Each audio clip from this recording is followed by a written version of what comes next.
अस्सलाम वालेकुम नाज़रीन, साहिल न्यूज़ संगत में नबील मलाम Siraj Sahil news web TV channel मिठाणी प्यार जो पणो कनर कोट लालू जे रहवासन 18 साल तस्लीमा मजीदाणो ऐं पटीदन जो रहवासी 31 साल अली हसन मजीदाणो तहफ़ुज़ लाइ प्रेस क्लब मिठाणी में पहुची विया।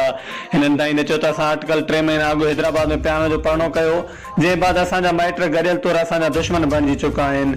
हिननि चयो त संदन अज़ीज़ फारूक हाकिम अरशद फरमान हबीबुल्लाह मजीदाणो थाणनि ते अगवा समेत कूड़ा केस दाख़िल कराए रहिया आहिनि। हिननि वधीक असांजे माइटनि ख़िलाफ़ जुर्गो कोठायो, हुन में असांखे क़त्ल करण जो ऐलान कराए चुका आहिनि, जंहिं बाद असांजो जीअण हराम थी वियो आहे। असां पाण खे गैर महफ़ूज़ समझी रहिया आहियूं। हिन chief justice of Pakistan Sindh high court IG Sindh SSP Naushahro Feroze SSP Khairpur समेत सभिनी नस वारनि खे तहफ़ुज़ फराहम करण ऐं संदसि ख़िलाफ़ कूड़ा केस दाख़िल कंदड़नि जी धमकियूं ॾिनण ख़िलाफ़ कार्रवाई करण जी अपील कई।